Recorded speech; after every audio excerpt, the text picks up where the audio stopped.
இந்த பூமியிலே ஒரு வேதனையான விஷயம் என்னவென்று சொன்னால், பல நூற்றாண்டுக்கு முன்னரே மனிதனுடைய பல பிரச்சனைகளுக்கு தீர்வு வந்த பிறகும் மனிதனால் இன்னும் தீர்வு காணாமல் பிரச்சனைகள் அப்படியே இருப்பதுதான் நான் பார்க்கின்றேன்.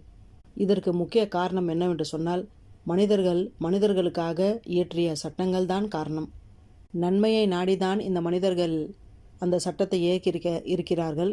இருந்தாலும் அதில் சில குறைபாடுகள் இன்னும் தீர்க்கப்படாமல் இருப்பதினால் காரணம்தான் இன்று சமுதாயத்திலே பிரச்சனைகள் தீர்வு காணாமல் இருக்கின்றது. பரவாயில்லை, அவர்களும் மனிதர்கள் தானே. ஆனால் இந்த மனிதனை உருவாக்கிய இறைவனுக்கு தெரியாதா மனிதன் எப்படியெல்லாம் வாழ்வான், அவனுக்கு என்ன பிரச்சனையெல்லாம் வரும், அதற்கான தீர்வுகள்லாம் நான் எப்படி தர வேண்டும் என்பதை இறைவன் நன்கு அறிந்தவன்.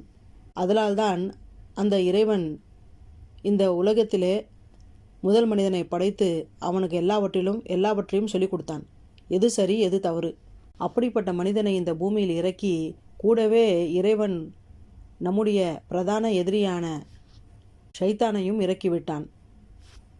ஆதலால் தான் பார்த்தீர்கள் என்று சொன்னால், இந்த பூமியில் நன்மையும் தீமையும் நடக்கக்கூடிய ஒரு போராட்ட களமாகத்தான் இந்த பூமி இருக்கின்றது. நம் அன்றாட வாழ்க்கையிலும் பார்த்தீர்கள் என்று சொன்னால், காலை எழுந்தவுடன் இரவு தூங்கும் செல்லும்போது வரை ஒரு மனிதன் இந்த நன்மைய தீமைக்கும் இருக்கக்கூடிய செயல்பாடுகள்தான் அவனுடைய ஒவ்வொரு முயற்சியாக இருக்கின்றது. அப்போது ஒவ்வொரு செயலும் அவன் செய்யும்போது இது சரியா தவறா என்பதை அவன் செயல்பட்டு கொண்டே வந்து கொண்டிருக்கின்றான். அப்படிப்பட்ட பிரச்சனைகளுக்கு தீர்வு தேடுவதற்காக மனிதன் அந்த பாதையில் செல்லும்பொழுது அவனை தடுக்கக்கூடியது 2 விஷயம். ஒன்று பார்த்தீங்கன்னாக்கா வேடிக்கை, இன்னொன்று விளையாட்டு. இந்த இரண்டுமே யாருடைய வலை என்று சொன்னால், நம்முடைய எதிரியான ஷைத்தானுடைய வலைகள். நான் வேடிக்கை என்று சொல்லும்போது பல வேடிக்கைகள் அது உங்களுக்கு தெரியும். அதே மாதிரி விளையாட்டு என்று சொன்னாலும் கூட உங்களுக்கு தெரியும் எந்த மாதிரியான விளையாட்டுகளில் நீங்கள் மூழ்கி இருக்கின்றீர்கள் என்று. ஆகையாலே சிந்தனை செய்யக்கூடாது என்பதுதான் அவனுடைய ஒரே குறிக்கோளாக இருக்கின்றது. ஏனென்றால் அவன் அதற்கு தான் படைக்கப்பட்டான்.